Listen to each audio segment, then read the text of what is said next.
할렐루야. 오늘 예배 오신 여러분들을 환영하며 축복합니다. 여러분들의 삶에 하나님의 은혜와 복이 가득하시길 주님의 이름으로 축복합니다. 저와 여러분들이 이렇게 인사했으면 좋겠습니다. 화답하며 제가 주님이 부활하셨습니다 라고 하면 여러분들은 진실로 부활하셨습니다 이렇게 답하면서 인사했으면 좋겠습니다. 주님이 부활하셨습니다. 한 번 더요. 주님이 부활하셨습니다. 할렐루야. 부활하신 하나님께 우리 영광 박수 올려드리겠습니다. 네,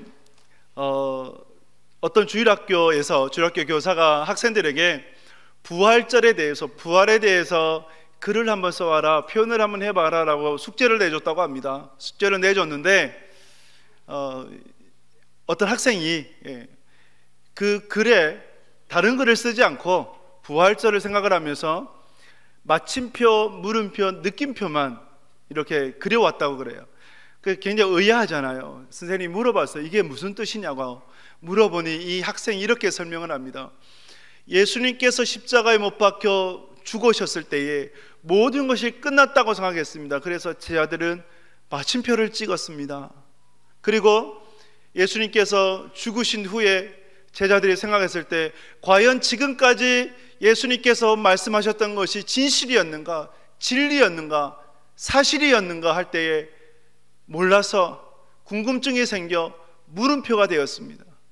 그러나 예수님께서 부활하셨음을 본 후에 그 모든 것이 진실이었고 진리였고 사실이었구나 라는 것을 깨닫고 알게 되니까 느낌표가 되었습니다 라고 설명했다고 합니다. 대단하지 않습니까? 여러분들의 인생에 있어서, 여러분들의 신앙에 있어서 부활은 무엇입니까? 마침표입니까? 물음표입니까? 진리, 느낌표입니까? 이 말씀을 준비하면서 제게 물어봤어요. 저 자신에게 부활은 내게 뭔가? 라고 물어보니 제가 이런 스스로에게 답을 했습니다. 부활은 하나님께서, 예수님께서 이 땅에 죽으신 지 3일 만에 다시 살아나신 사건이요, 그것은 나에게 유일한 위로이자 유일한 소망이 된다라는 그러한 스스로에게 답을 내리게 되었습니다. 여러분, 부활은 역사적인 사실입니다. 할렐루야. 실제 있었던 일입니다.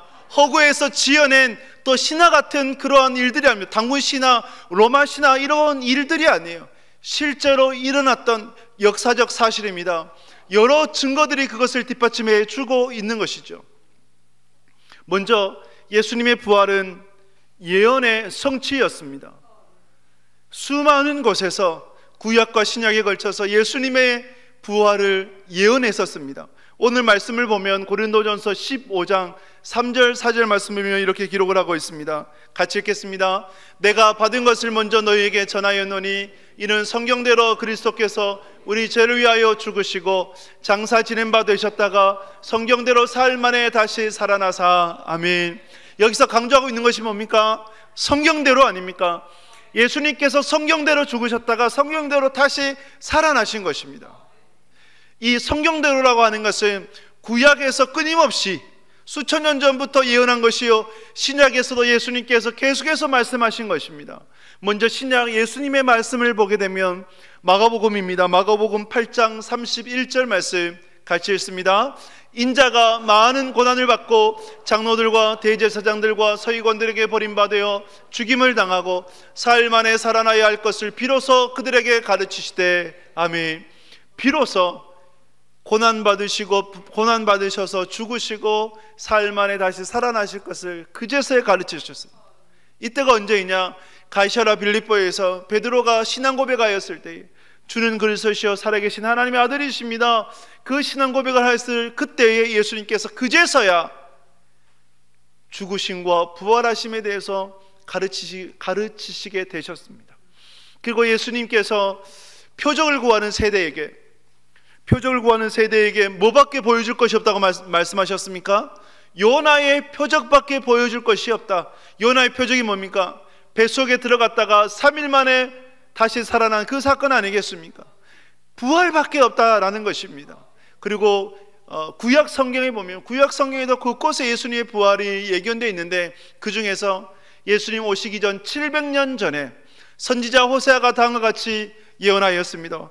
호세아서 6장 1절 2절 말씀을 보면 같이 읽습니다. 오라 우리가 여호와께로 돌아가자. 여호와께서 우리를 찢으셨으나 도로 낫게 하실 것이요 우리를 치셨으나 싸매어 주실 것입니다. 여호와께서 이틀 후에 우리를 살리시며 셋째 날에 우리를 일으키시리니 우리가 그의 앞에서 살리라. 아멘. 여호와께로 돌아가자라고 말씀합니다. 여호와께서 우리를 치시고 찢으셨으나 도로 낫게 하실 것이고 살리실 것이라. 언제요? 이틀 후에, 그리고 셋째 날에, 3일째 되는 날에, 이틀 후에 셋째 되는 날, 3일날, 이것이 언제입니까? 예수님께서 부활하신 그날에 우리 모두를 살리실 것이요 라고 하는 예수님의 부활에 대한 예표, 예언이 되었습니다. 예수님의 부활은 예언의 성취입니다. 성경 곳곳에서 부활에 대해서 예언하고 있습니다. 말씀하고 있습니다. 그리고 예수님의 부활이 역사적 사실이 되는 것은 허다한 증인들이 있기 때문입니다. 수많은 증인들이 있기 때문입니다.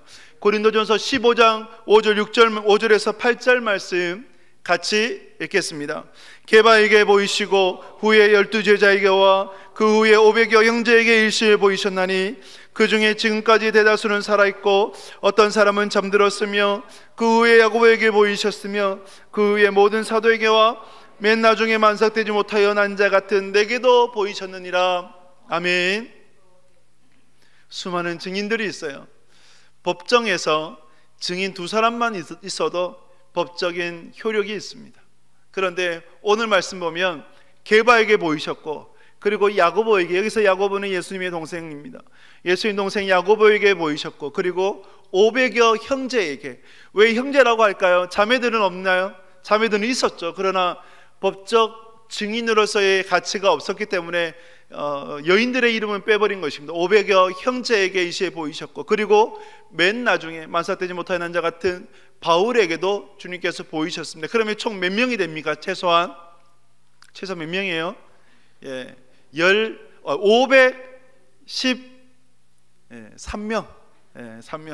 12제자 중에 가룟 유다가 탈락되고 하니까 이제 야고보 들어오고 바울 들어오고 해서 513명, 최소한 500의 형제니까 그 이상이 될 겁니다.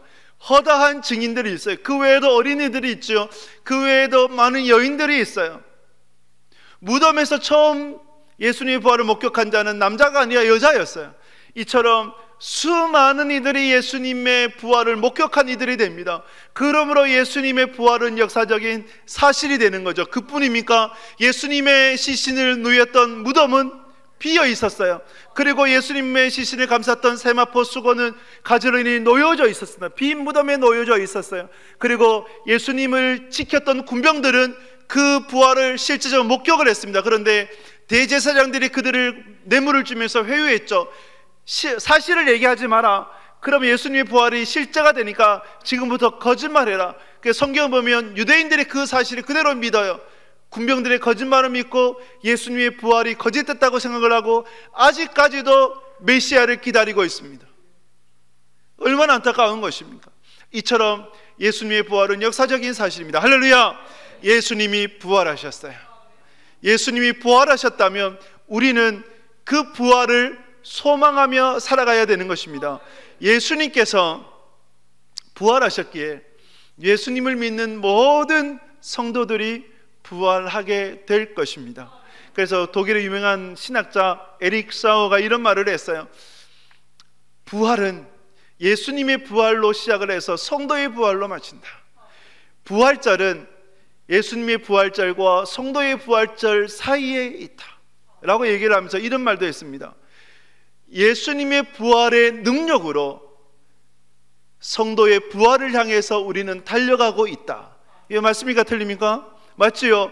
예수 그리스도께서 부활하셨기에 예수님의 부활의 능력을 통해서 우리의 부활로, 여러분들의 부활로 달려가고 있는 것 아니겠습니까? 예수님 부활이 첫 열매가 되셨기 때문에 두 번째, 세 번째, 네 번째, 첫 열매는 두, 셋, 넷이 있다는 거죠. 그 열매가 누가 되는 겁니까? 저와 여러분이 되는 것입니다. 할렐루야! 우리는 부활될 것입니다. 그러므로 부활의 소망으로 살아가야 됩니다. 저를 따라 볼까요? 부활의 소망으로 살아갑시다. 할렐루야! 부활의 소망으로 살아가십시오. 부활의 소망으로 살아가려고 하면 어떤 인생, 어떤 신앙으로 나가야 될까? 저는 여러분들에게 세 가지를 권면드리고 싶습니다. 첫 번째는 부활의 소망으로 살아가는 자는 십자가의 고난이 없다면 부활의 영광도 없음을 기억해야 될 것입니다. 십자가의 고난이 없으면 부활의 영광이 없습니다. No pain, no crown이라 얘기하죠. 고통이 없으면 영광이 없어요. 씨를 뿌리지 않으면 열매를 거둘 수가 없는 것입니다. 그러므로 우리가 부활의 영광을 바라본다면 우리에게 주어진 그 십자가, 주님 따라가면서 짊어져야 될 그 고난을 마땅히 감당해야 되는 것입니다. 예수님 믿는다고 꽃길만 펼쳐지는 것이 아니에요. 꽃길도 있죠. 그러나 여러 가지 고난도 있습니다. 자, 보십시오. 예수님께서 이렇게 말씀하셨습니다. 마태복음 16장 24절에 보면, 우리 함께 읽겠습니다. 이에 예수께서 제 아들에게 이르시되 누구든지 나를 따라오려거든 자기를 부인하고 자기 십자가를 지고 나를 따를 것이니라. 아멘. 누구든지 나를 따라오려거든, 누구든지 예수님을 따라가려고 하면 자기를 부인하고 자기 십자가를 짊어져야 되는 거예요. 예수님을 따라가는 그 신앙에 있어서 두 가지, 자기 부인이에요. 그리고 자기 십자가입니다. 여러분, 자기를 부인한다가 뭘까요? 나는 없다는 거잖아요. 내가 낮아지고, 그리고 나 대신에 예수 그리스도가 살아가고, 나의 삶이 아니라 주님을 위한 삶으로 살아가는 것. 사도 바울이 뭐라고 고백합니까? 내가 그리스도와 함께 십자가에 못 박혀 죽었나니 그런즉 이제는 내가 사는 것이 아니요 내 안에 그리스도께서 사시는 것이라. 이제 내가 육체 가운데 다시 사는 것을 나를 사랑하사 나를 위하여 자기 몸을 버리신 하나님의 아들을 믿는 믿음 안에서 사는 것이라. 그 고백을 합니다. 이것이 자기 부인의 삶입니다. 더 이상 내가 살지 않고 주님을 위해서 살아가는 것. 그리고 자기 부인은 은혜 입은 자의 열매입니다. 은혜를 입었다. 하나님으로부터 한량없는 그 은혜를 입었다. 죽을 수밖에 없는 죄인인데 주님께서 나를 살려주셨다. 이것이 깨달아지면, 주님의 말씀이 들려지면 여러분, 나의 죄가 보여요. 이전까지는 다른 사람을 정죄하고 다른 사람을 탓하고 남편 탓하고 아내 탓하고 자식 탓하고 부모 탓하고 그렇게 살아갔는데, 그런데 하나님 말씀이 들려지면, 은혜가 임하면 내가 보여요. 나의 추악한 죄악이 보여요. 나의 부족함이 보이는 거예요. 그래서 다른 사람 탓하기 전에 나를 돌아보고 하나님 앞에 회개하며 나아가는 거죠. 그래서 여러분, 자기 부인은요, 하나님께서 우리에게 은혜를 베풀어 주신다라고 하는 증거가 되어지는 것입니다. 십자가예요. 예수님을 믿게 되면 짊어져야 될 십자가가 있어요. 고난이 있어요. 엄마로서, 아내로서 십자가가 있고, 아버지로서, 남편으로서 십자가가 있고, 회사에서, 학교에서, 사업장에서 여러분들이 짊어지고 나아가셔야 되는 십자가가 있는 거예요. 그러나 여러분, 그 십자가가 고된 것만은 아닙니다. 왜냐하면 주님께서 그것을 짊어질 수 있는 넉넉한 힘을 주시기 때문입니다. 할렐루야. 그 은혜를 주시기 때문에. 그래서 그것이 고난만 있는 것이 아니에요. 십자가의 고난을 통해서 우리는 부활의 영광에 참여할 수가 있게 되는 것입니다. 어떤 건 사람이 전도를 하는데, 전도를 하던 중에 어떤 사람이 화를 그렇게 내더래요. 그래 욕을 하더래요. 세상에 듣지 못한, 들어보지도 못한 그 욕을 하더래요. 그래서 그 사람이 그 전도하면서 들었던 욕 때문에 가슴, 심장이 멈는 듯하고 발이 안 떨어지더래요. 그래서 저에게 와가지고 그 얘기를 하는 거예요. 전도를 하는데 이렇게 욕먹었다고. 그래서 제가 뭐라고 했겠습니까? 권사님, 하늘의 보화가, 하늘의 영광이 지금 쌓이고 있습니다. 할렐루야. 전도하다가 고난받는 것보다 더 큰 일이 어디 있겠습니까? 그보다 더 큰 영광이 어디 있겠습니까? 그보다 더 큰 영광이 없어요. 저도 전도하다가 욕 많이 먹어봤어요. 공부는 하지, 여기 와가지고 전도하고 있냐고, 그런 소리도 많이 들어봤어요.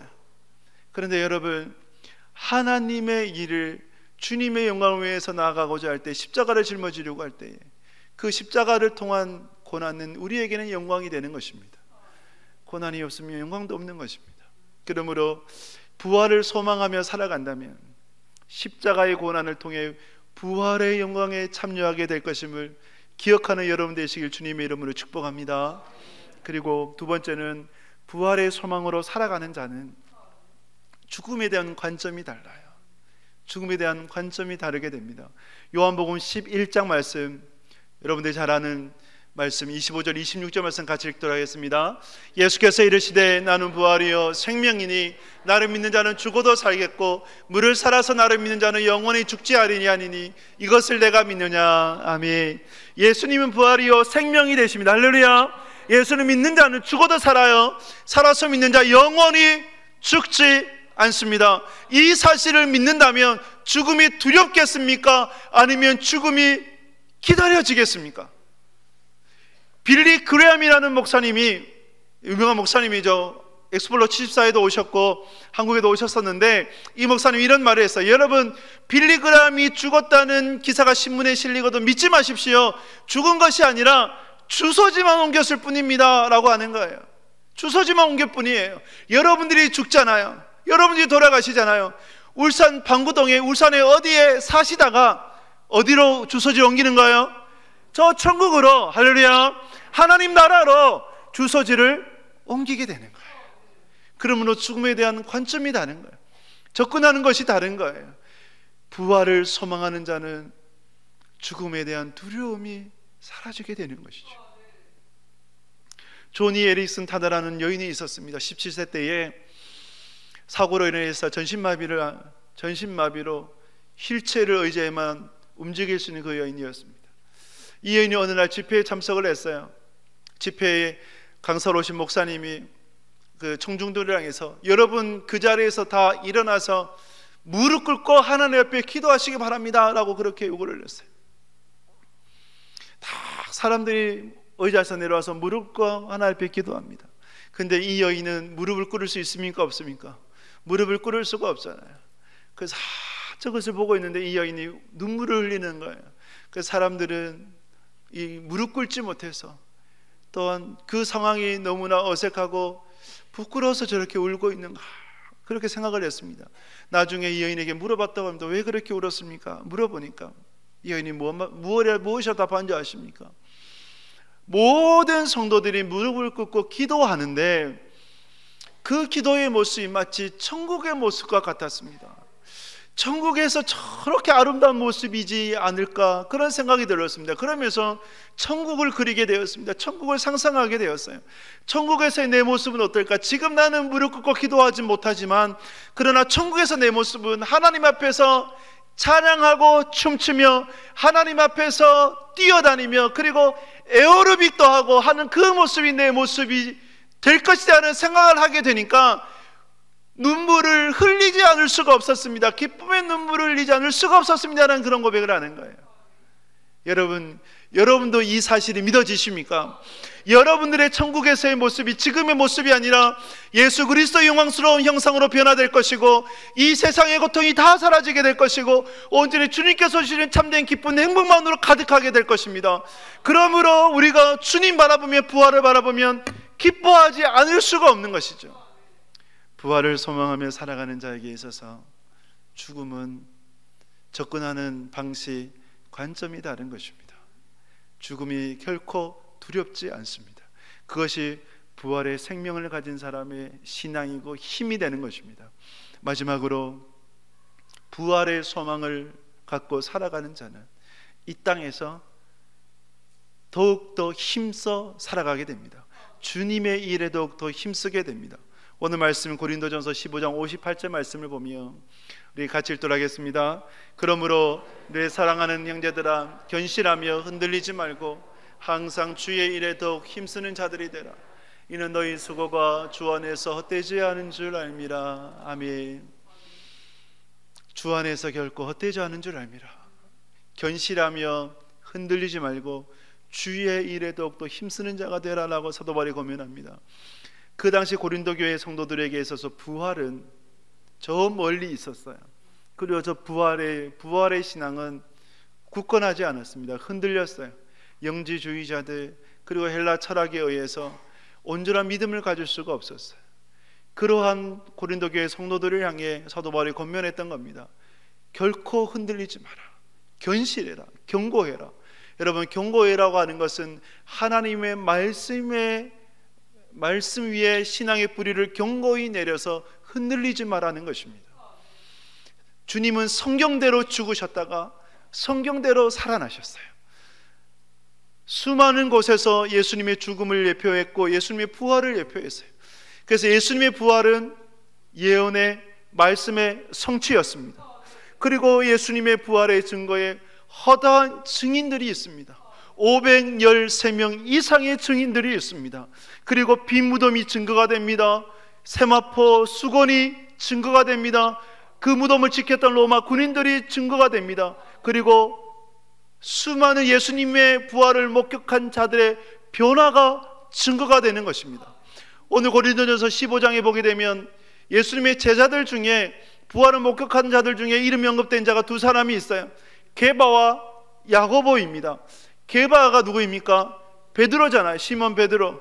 야고보가 누구입니까? 예수님의 동생이에요. 그런데 이 베드로와 야고보의 공통점을 보게 되면 베드로가 예수님을 3번이나 부인했잖아요. 수제자임에도 불구하고 예수님을 부인했어요. 부인하는데 저주 맹세하면서까지 부인했습니다. 이런 거예요. 내가 만약에 예수의 제자이면 하나님이 나를 이 자리에서 죽이셔도 나는 괜찮다. 나는 절대 예수의 제자가 아니다라고 그렇게 저주 맹세했던 거예요. 야고보는 어떻습니까?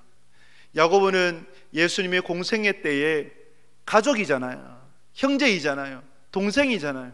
그런데 예수님을 메시아로 그리스도로 인정하지 못했어요. 인자가 고향에서 인정받기 힘들지. 인정받지 못했어요. 그래서 오히려 그 예수님의 사역의 방해꾼이 되었어요. 회방꾼이 되어버렸어요. 여러분, 이러한 야고보가 변화되었어요. 어떻게 변화되었습니까? 예수님의 부활을 보니까, 예수님의 죽으심과 부활을 목격하니까, 아, 정말 예수님은 내 형이기 이전에 그리스도이고 이 땅의 메시아이고 하나님의 아들이고 진정한 하나님이시구나 라는 것을 깨닫게 된 거예요. 베드로가 깨닫게 된 거예요. 그들이 변화되니까 어떻게 살아갑니까? 신실한 종으로서, 증인으로서 살아가게 되고 주님을 위해서 생명까지도 아깝지 않은, 그렇게 바치게 되는 삶으로 살아간 것 아니겠습니까? 수많은 목격자들의 변화가 있었어요. 그러므로 여러분, 예수님의 부활에 대한 신앙 결코 흔들리지 마시길 축복합니다. 흔들리지 마십시오. 그 말씀 역사적 사실에 굳건히 뿌리를 내리십시오. 그래서 주님의 일에 더욱더 힘쓰시길 바랍니다. 할렐루야. 주님의 일이 뭡니까? 목회자로서 또 선교사로서 그 사역들만 주님의 일입니까? 아니에요. 우리의 모든 일들이 주님의 일이에요. 가정에서, 회사에서, 학교에서, 사업장에서, 엄마로서, 아빠로서, 그리고 아들로서, 딸로서 이 모든 역할들이 주님의 일이에요. 그리고 주님께서 우리에게 주신 사명이 되는 것입니다. 여러분, 우리는 주님의 일에 더욱더 힘써야 됩니다. 제가 그저께 교육자 회의를 하는데 직원들과 함께 회의를 합니다. 회의를 했었습니다. 그때 몇 가지를 당부를 했는데 그 가운데 주님의 일에 더욱더 힘쓰는 우리가 되자 하면서, 여러분, 주님의 일에 더욱더 힘쓰는 성도가 되기 위해서 몇 가지가 필요한데 그 중에 중요한 것만 말씀드리면, 여러분, 우리에게 감사가 있어야 되는 거예요. 그래서 우리 교육자 및 직원들에게 감사가 있어야 된다 얘기를 했습니다. 울산 동북교회에서 사역하고 일할 수 있음에 감사해야 된다. 그냥 직업으로 잡으로만 있게 된다면 오히려 다른 곳에 가면 더 많은 돈을 벌 수가 있다. 하나님 앞에서 이곳에서 있음을 감사할 수 있기 바란다 라는 그런 권면의 말씀을 드렸습니다. 여러분들은 마찬가지예요. 여러분들이 지금 일하고 있는 그곳에서 하나님께서 일할 수 있는 그 여건을 허락하셨음에 감사할 수 있는 여러분 되시길 축복합니다. 그리고 소명입니다. 하나님께서 왜 나를 이곳에 보내셨을까? 왜 나를 학교로, 회사로, 그 사업장으로 나를 보내셨을까? 그 이유를 묻고 그 목적을 묻고, 그래서 주님께서 보내신 이유와 목적에 따라서 살아가야 되는 것입니다. 그래야 주님의 일에 더욱더 힘쓸 수가 있는 것입니다. 그리고 경건이에요. 경건이 뭡니까? 하나님과의 교제이죠. 이 경건이 있어야 우리가 지치지 않아요. 경건이 있어야 우리가 피곤치 않아요. 날마다 주님께서 주시는 은혜가 있어야 우리가 달려갈 수 있는 거예요. 끝까지 완주할 수 있는 거예요.